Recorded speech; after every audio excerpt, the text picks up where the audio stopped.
கேள்வின்னா, இவங்க என்ன அவரை பற்றி சொன்னாங்க, அவருக்கு எதுக்காக இந்த இவ்வளதையும் பேசிகிட்டு இருக்காரு, அவர் மேலே சொன்ன குற்றச்சாட்டு என்ன, எந்த குற்றச்சாட்டை எடுத்து வைத்துக்கொண்டு இவர் சுவிசேஷத்தை சொல்லிட்டு இருக்காரு. இது பின்னாடி நம்ம பார்ப்போம். தீர்க்கதரிசி மூலம் இயேசு வரைக்கும் கொண்டு போயிறாரு. 53வது ஒரே ஒரு வசனத்தில் கிட்டத்தட்ட எத்தனை ஒரு 400 வருஷத்தை அப்படியே ஒரு டாம்னு ஒரு அடி அடிச்சிடுறாரு. இல்லை எவ்வளோ அழகாக ஒரு 400 வருஷத்தை தீர்க்கதரிசிகள் சொன்ன இவரையும் நீங்கள் கொலை செய்தீர்கள் அப்படின்னு கொண்டு வந்துடுறாரு. ஓகே, தீர்க்கதரிசிகள் முதல் இயேசு வரை 52வது வசனம். 52, 53. உங்கள் பிதாக்கள் துன்பப்படுத்தாமல் இருந்தார்கள், நீதிபதியுடைய வருகையை முன்னறிவித்தவர்களையும் அவர்கள் கொலை செய்தார்கள். இப்பொழுது நீங்கள் அவருக்கு துரோகிகளும் அவரை கொலை செய்த பாதகருமாய் இருக்கிறீர்கள்.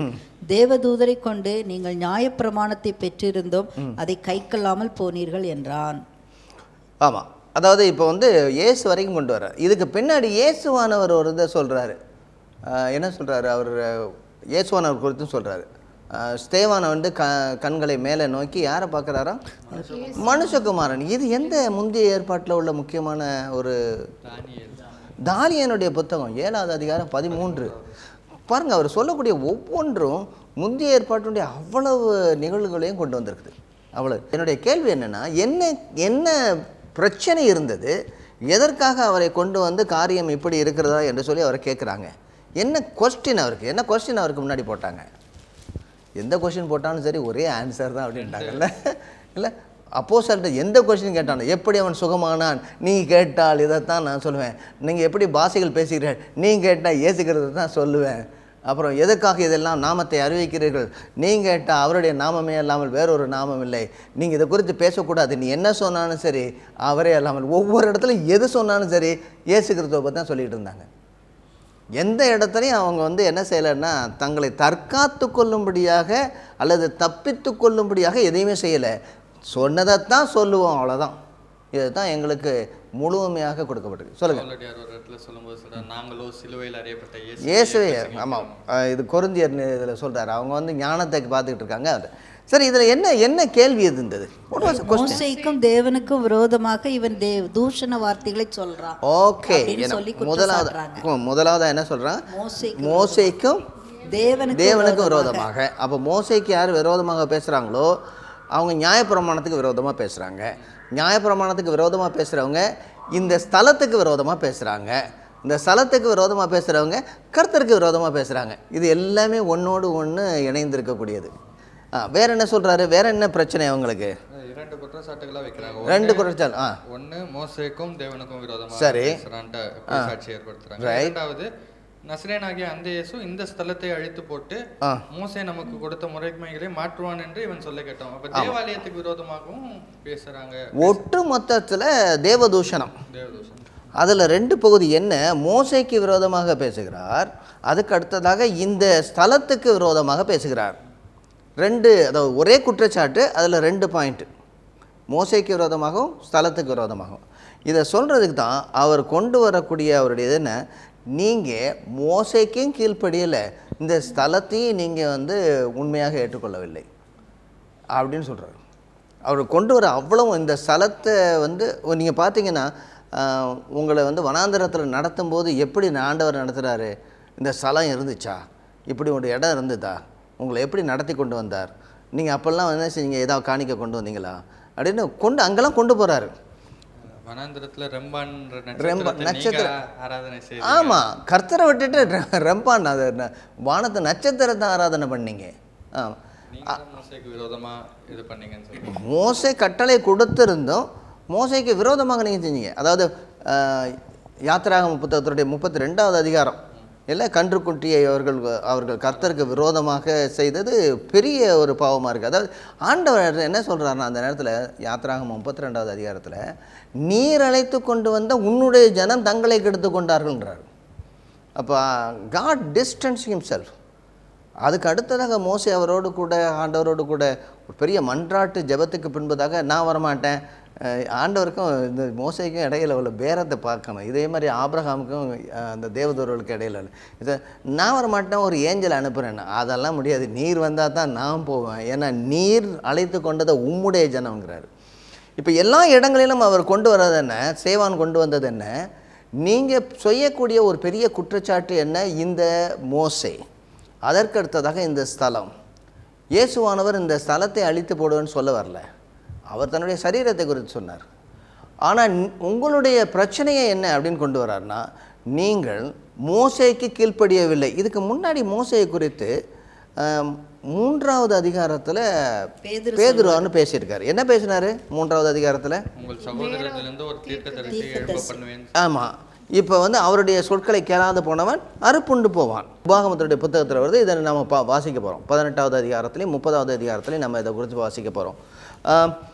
இப்போ அவருடைய முக்கியமான நோக்கம் என்ன? இதை பேசக்கூடியதனுடைய சுவிசேஷம் எப்படி அவர் அறிவிக்கிறார், எப்படி இயேசு கிறிஸ்துவை இந்த முழு முந்தைய ஏற்பாட்டெலாம் சொல்லி இவ்வளவு கதையும் சொல்லி எப்படி அவரை கொண்டு வந்து நிறுத்துறாரு அவங்களுக்கு முன்னாடி. எப்போ அவங்க இது வரைக்கும் கேட்டாங்க, ஒரு நிலைமை வந்தோன்னே கேட்குறத விட்டுட்டாங்க. ஒரு நிலைமை வந்தோன்னே அவங்களால கேட்க முடியல. எது வரைக்கும் போடுச்சு? எப்படி அவங்களால புரிந்து கொள்ள முடியுதா? இவர் சுவிசேஷத்தை சொல்கிறாருன்னு புரிந்து கொள்ள முடியுதா? முடியலையா? இல்லை, நல்லா புரிஞ்சுக்கிட்டாங்க. நல்லா புரிஞ்சுக்கிட்டாங்க. ஏற்றுக்கொள்ள முடியல. ஏற்றுக்கொள்ளது வேற, புரிந்து கொண்டார்களா? இயேசு தான் கிறிஸ்துங்கிறது, அவர் தீர்க்கதரிசிங்கிறத புரிந்து கொண்டாங்க. பேதுரு பேசினதனுடைய விளைவு அவங்க இதயத்தில் குத்தப்பட்டார்கள், மனம் திரும்புதலுக்கு நேராக போச்சு. ஸ்தேவானுடைய பேச்சு அப்படி இல்லை, அது அவங்கள கலகம் பண்ணிடுச்சு. அது ரொம்ப அவங்க கோவப்பட்டாங்க. அது ஸ்தேவானுடைய மரணத்துக்கு நேராக போச்சு. ஆமாம். இப்போ நான் டிஃப்ரென்ஷியேட் எதுவும் பண்ணல, பட் ஆனால் அங்கே அவருடைய பிரசங்கத்தின் முடிவில் ஒரு பெரிய ரிப்பெண்டன்ஸ் நடக்குது. ரைட். இங்கேயும் ஒரு ட்ரூத்தை தான் சொன்னார், இதே தான் சொல்கிறாரு. பட் ஆனால் அது ஜனங்களால் ஏற்றுக்க முடியல இப்போ சொன்ன மாதிரி. ஆமாம், அதாவது ஒரு இடமும் இருக்குது. அவர் பேதுருவானவர் பேசுனது பொது இடத்துல 1-2 இடங்களில் தான், 2 இடத்துல தான் அவர் நேரடியாக சனகரியம் சங்கத்துக்கு எதிராக பேசுகிறார். இங்கே சினகாகில் எல்லாமே உள்ளவங்க எல்லாருமே என்ன செய்ய, படித்த தாவிகள் எல்லாமே உட்காந்துருக்குறாங்க. என்னது அப்படின்னா குரங்குன்னு சொல்லுவாங்க. அதாவது மெத்த படித்தவர்கள். இவங்கள்ட்ட நீங்கள் தத்த புத்துன்னு பேச முடியாது. மற்றவங்கள மக்கள்லாம் ஏற்றுக்கொண்டு போயிருக்கலாம். எல்லா இடங்களிலும் எதிர்ப்பு இருந்துச்சு. ஒவ்வொரு இடத்துலையும் அவங்க பேசும்பொழுது அவருக்கு எதிர்ப்பு இருந்துச்சு. இது முடியாது அப்படின்ட்டுருந்தாங்க. 2வது அதிகாரம் முடிஞ்ச உடனே 3வது அதிகாரம் பார்க்குறோம். எல்லாருமே கேட்குறாங்க, எப்படி நீ செஞ்சே எடுக்கிறாங்க. 4வது அதிகாரத்தில் ஒரு பெரிய எதிர்ப்பு வருது, அவரை பிடிச்சி கொண்டு போகிறாங்க. 5வது அதிகாரத்தில் மறுபடியுமாக கொண்டு போகிறாங்க. அப்போ தான் கமாலியல் சொல்லுறாரு, நீங்கள் என்ன செய்ய போகிறீங்கன்னு கொஞ்சம் யோசிச்சு செய்யுங்க அப்படிங்கிறாரு. 7வது அதிகாரத்தில் வரும்பொழுது ஒரு பெரிய பிரச்சனை. ஏன்னா இது வரைக்கும் நீங்கள் பார்த்தீங்கன்னா யூதர்கள் தான் எதிர்த்து கொண்டிருந்தார்கள். இப்பொழுது இந்த ஹெலனிஸ்டிக் ஜூ, அதாவது கிரேக்க கலாச்சாரத்தில் பிறந்து இருக்கக்கூடியவர்கள் எதிர்க்கிறார்கள். ஏன் இவ்வளவு முக்கியமாக இருக்குது? நீங்கள் அதிகமாக பார்த்தீங்கன்னா, ஒருவேளை நீங்கள் இப்படி யோசித்து பார்ப்போம். இங்கிலீஷ்காரனை விட இந்த இங்கிலீஷ் படிச்சுட்டு பேசுகிறவங்க தான் ரொம்ப நீ தப்பாக பேசுகிறேன்னு சொல்லுவாங்க. கவனிச்சிங்களா? அப்புறம் தமிழ்நாட்டில் இருக்கிறவங்க பாம்பே போயிட்டாங்கன்னா அவங்க தமிழ் கலாச்சாரம் அப்படின்னு சொல்லி ரொம்ப கலாச்சாரத்தை வச்சுருக்குன்னு நினைப்பாங்க. எந்த இடத்துலேருந்து ஒரு இடத்துல போனவங்க அந்த கலாச்சாரத்தை அதுதான் அவங்களுக்கு ஐடென்டிட்டியாக இருக்கும். இங்கே இருக்கும்போது ஒன்றும் தெரியாது. ஏதாவது சர்ச்சு பக்கமே வந்திருக்க மாட்டான், அங்கே போய் சிலுவையை நான் தூக்குவேன் அப்படின்ப்பான். இந்த மைண்ட் செட்டே எந்த ஒரு இன்னொரு இடத்துக்கு போய் அந்த கலாச்சாரத்தில் இல்லாமல் அந்த கலாச்சாரத்தில் இந்த வேறுபட்டு இருக்க வேண்டும் சொன்னால் அவங்க அதிகமான பேர் என்ன ஆவாங்கன்னா தீவிரவாதிகள் மாதிரி இருப்பாங்க. அமெரிக்காவில் போய் கூட சாதியை வச்சுட்டு உட்காந்துருக்காங்க. இங்கே பேச மாட்டாங்க, அங்கே உட்காந்து பேசுகிறாங்க. ஏன்னா அதுதான் அவங்களுக்கு ஒரு பெரிய ஐடென்டிட்டி. இதே மாதிரி தான் இவங்க என்ன செய்கிறாங்க, வெளியிலேருந்து வந்தவங்க நாங்கள் அங்கே கலாச்சாரத்தில் இருந்து நம்முடைய கலாச்சாரத்தை பாதுகாக்கிறதுக்காக நாங்கள் வந்திருக்கிறோம்னு சொல்லி இவங்க உட்காந்துருக்காங்க. ஆக இவங்களுடைய மத்தியில் எதிர்ப்பு நிறையா வந்தது. கர்த்தருடைய கிருபை என்னென்னா, இவங்க மத்தியில் இருந்தால் அதிகமாக கர்த்தரை ஏற்றுக்கொள்கிறவர்களும் வந்தாங்க. இவங்க தான் அதிகமாக சிதறடிக்கப்பட்டவர்கள். வெளியில் ஜியோகிராஃபிக்கலாக அதை எக்ஸ்பேண்ட் பண்ணணுன்னா ஆண்டவருடைய ஒரு சித்தமாக இருக்கலாம். அருமையான திட்டம், அதை தான் சொல்ல வரேன். ஏன்னா நெக்ஸ்ட் அதிகாரத்தில் பீப்புள் ஆர் ஸ்கேட்டர்ட். எல்லாருமே போனவங்க எல்லாருமே, அதாவது யூத மார்க்கத்தில் இருந்து, அதாவது எபிரேய மொழியையும் அல்லது அரேபிக் மொழியும் பேசினவர்கள்லாம் சிதறடிக்கப்படவில்லை. சிதறடிக்கப்பட்டவர்கள்லாம் யார்? இந்த கிரேக்க மொழி பேசக்கூடிய யூத ஜனங்கள். ஆண்டவர் என்ன பண்ணுறாரு, இவங்கள தான் மிஷனரிகள் ஆக்கணும். ஏன்னா இவங்களுக்கு லாங்குவேஜ் தெரியுது, அவங்களுக்கு வந்து கலாச்சாரம் தெரியுது, இவங்களை விரட்டினா தான் சுவிசேஷம் பறகும். இல்லைன்னா இவங்க உட்காந்துருந்தாங்கன்னா இவங்க இன்னுமே லாங்குவேஜ் படிக்கணும்னு சொல்லுவாங்க, போகலாமா வேண்டாமான்பாங்க. ஆண்டவர் வந்து வானத்தை திறந்து ஏதாவது அவங்களுக்கு காட்டணும் அல்லது பிடிச்சி அனுப்பணும், இவ்வளவு நேரம் இருக்குது. இதெல்லாம் இல்லை, இவங்களுக்கு போன இடங்கள்லாம் அவங்க சுவிசேஷத்தை அறிவிக்க ஆரம்பிக்கிறாங்க. அதை நல்லா தேறிட்டாங்க. டிசைபிள்ஸ் வேர் க்ரோன், அவங்க பிரசங்கம் பண்ணுறது நல்லா தேறிட்டாங்க. சுவிசேஷத்தை அறிவிக்கிறதுக்கு நல்லா தேறிட்டாங்க. அதாவது ஆமாம், நீங்கள் சொல்கிற மாதிரி அது என்ன ஆயிடுச்சுன்னா, இவங்களுக்கு இந்த பழைய ஏற்பாடு தெரிஞ்சிருக்கு, அதில் வைராக்கியம் இருக்குது. இப்போ அந்த வைராக்கியம் நல்ல வைராக்கியமாக மாறிடுச்சு. எப்படி, இயேசு தான் ஆண்டவர்னா இந்த இதை வந்து நம்ம எல்லா இடத்துலையும் சொல்லி தான் ஆகணும். இப்போ சரியான ஒரு வைராக்கியத்துக்குள்ளே வர்றாங்க. நீங்கள் சொல்லும் போது சொன்னீங்க இந்த மாதிரி அவர் பிரசங்கத்தை கேட்டு எல்லாருமே கோபம் அடைந்தார்கள்னு. இதில் முதல்ல கோபம் அடைந்தது சவுல் தான். ஆனால் பின்னாடி ஒவ்வொரு முறையும் சொல்கிறான், அவன் பேசுனதை நான் கேட்டேன்ப்பா, அவன் வந்து கல்லறியப்படும் போது நான் நின்னேன், எவ்வளவு திடமாக தைரியமாக பேசிக்கிட்டு இருந்தார் அப்படின்னு சொல்லி இந்த 11வது அதிகாரத்துலேயே நீங்கள் வருது ஸ்தேவானுடையது. அதற்கு அடுத்ததாக நீங்கள் வந்து பவுலடியார் வந்து தன்னை குறித்து பேசும்போது 22வது 23வது அதிகாரத்துலேயே அவர் திரும்ப அதை சொல்கிறார். ஸ்தேவான் வந்து கல்லெறியும் பொழுது நானும் அங்கே இருந்து அதுக்கு சம்மதித்து இருந்தேன் அப்படின்னு ஒருத்தர் சொல்லும்போது சொன்னார், இந்த ஸ்தேவான் பேசுனது பயங்கரமாக அஃபெக்ட் ஆகிருக்கு, அவருக்கு செம்மையாக அஃபெக்ட் ஆகிருக்கு. முதல்ல நெகட்டிவாக, அதுக்கு அடுத்தது பாசிட்டிவாக சொல்ல வேண்டியதை சொல்லிட்டார். என்னதை, தீர்க்கதரிசியின் மூலமாக அறிவிக்கப்பட்ட இயேசுவானவர் வந்தார், அவரையே நீங்கள் விட்டு வைக்கல, கொலை செய்தீர்கள். இயேசுவானவர் இதுதான் அவருடைய ஓமைகளில் சொல்லிட்டு வந்தார். ஒவ்வொரு முறையும் ஓமைகள் சொல்லும்போது என்னெல்லாம் சொல்லுவார், எப்படி மனுஷகுமாரனை அவர்கள் நிராகரித்தார்கள் அப்படிங்கிறது எல்லா ஓமைகளையும் அவர் சொல்லிட்டு வருவார். இல்லை, அதை புரிஞ்சுக்கிட்டாங்க உடனே. இவர் தன்னை வந்து சொல்கிறாரு, எல்லா தீர்க்கதரிசியரும் கொலை செய்தாங்க, இப்போ நான் வந்திருக்கிறேன், குமாரனையே, தன்னுடைய சொந்த குமாரனையே அந்த ராஜா அனுப்பினார். அவர் சொல்லும் பொழுது எல்லாமே அவருடைய ஸ்டோரி தான் சொல்லிட்டு வர்றாரு. இந்த பகுதி முழுவதுமாக நான் பார்க்கும் பொழுது இவர் எல்லா இடங்களிலிருந்தும் சுவிசேஷத்துக்காக வசனங்களை மட்டுமல்ல, அவருடைய வாழ்க்கை முறைமை அல்லது கர்த்தர் எப்படி நடத்துகிறாருன்னு சொல்லிட்டு வர்றாரு. இதில் என்ன பார்க்குறோன்னா, ஸ்தேவான் பரிசுத்தாவியினாலே நிறைந்து வல்லமையினாலே நிறைந்து விசுவாசத்தினாலேயும் நிறைந்து இருந்தவர் மாத்திரமல்ல, வேத வசனத்திலே வல்லுனராய் இருந்தார். ஓகே, நீங்கள் அதை முடிக்க போகிறேன், இதில் மாத்திரமல்ல அப்படின்னு சொன்னது எனக்கு ஞாபகம் வரல. அது மாத்திரமல்ல, அப்படி தான் தேர்ந்தெடுத்துருக்குறாங்க. அவங்க சொன்ன மாதிரி அப்படி தான் பயிற்சி வைத்திருக்கிறாங்க சபையில்.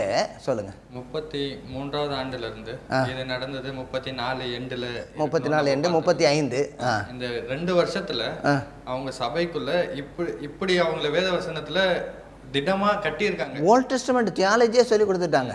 இல்லை, 2 வருஷத்துல கிராஜுவேஷன் ஆகிட்டு ஓட்டி சர்வே முடிச்சிட்டாங்க. சர்வே எல்லாம் கிடையாது, இதெல்லாம் சர்வேன்னா மேலோட்டமாக பார்க்குறது. இவங்க உள்ள ஃபுல்லாக என்னது டாக்டரேட் ஃபுல்லாக அவங்க மாஸ்டர் ஆகிட்டாங்கல்ல. அது வந்து நான் நினைக்கிறேன் பிகாஸ் ஆஃப் அந்த ஓல்ட் டெஸ்ட்மெண்ட் ஞானம் எல்லாருக்குமே இருக்குது. பொதுவாக ஜூவிஷ் அண்டர்ஸ்டாண்டிங்லேயே அவங்களோட எஜுகேஷனே இஸ் ஃப்ரம் த டோரா. ஆமாம், அப்போது அந்த ஒரு இதில் இருந்ததுனால அந்த த்ரெட்டை, ஜீசஸ்ங்கிற அந்த த்ரெட்டை தான் எடுத்துகிட்டு வந்தாங்க இவங்க. ஆமாம், அங்கேருந்து ஆமாம், ஏப்ரஹாம்ல இருந்து அந்த த்ரெட்டை மாத்திரம் எடுத்துகிட்டு வந்து கொண்டு வந்து நிறுத்தினாங்க. ஓகே, அதுதான். அப்போ ஏன்னா இவங்களை ஃபுல்லாக அந்த பேஸ் தெரியும். ஆமாம், கதை தெரியும், இந்த ஸ்டோரி ஃபுல்லாவே தெரியும் உங்களுக்கு. ஆமாம், அதாவது இதுல இருந்த ஒரு பர்சன், ஹிடன் பர்சனை உங்களுக்கு காட்டுறேன். ஓகே, இவர் தான் முக்கியமானவர், இவரை தான் நீங்க கொலை செஞ்சீங்க, இவரு தான், he is the one, he is the messiah. இதுக்காக தான் 66 புத்தகங்கள் எழுதப்பட்டிருந்துச்சு. இதுக்காக தான் ஆபிரகாமே வந்தாரு. ஆமா, ஆபிரகாமே தெரிந்து கொண்டார். இதுதான் காட்ஸ் பிளான் அப்படின்றது அவங்கள வந்து அந்த த்ரெட் எடுத்துட்டு வந்தாங்க. அதாவது அநேக நிகழ்வுகள்லாம் நடந்திருக்குது. இதை வந்து ஒரு மாலை மாதிரி பார்க்கணும், அதாவது முத்து மாலை மாதிரி பார்க்கணும். அநேக முத்துக்களை எடுத்துகிட்டு நம்ம வந்து சில கேரக்டரை மட்டும் வச்சுட்டு தனியாக வச்சு பார்க்குறோம். ஆனால் நம்முடைய புத்தகம், வேத புத்தகமானது ஒரு முழுமையாக 66 புத்தகங்களும் ஒன்றாக சேர்ந்து இருக்கக்கூடிய ஒரு முழுமையாக ஒரு மாலையாக இருந்தது. அதற்குள்ளாக இலையோடியது, அதாவது முழுவதுமாக அதை கட்டி இருப்பது கர்த்தராகிய இயேசு கிறிஸ்து. சுவிசேஷம், இந்த சுவிசேஷமானது மாபெரும் வரலாறாக என்று ஒன்றோடு ஒன்று இணைக்கப்பட்டிருந்தது. இதைத்தான் அப்போஸ்தலர்கள் உபதேசித்தார்கள், இதைத்தான் ஸ்தேவான் செய்த நாம் பார்க்கிறோம். இதை குறித்து நாம் தொடர்ந்து பார்ப்போம்.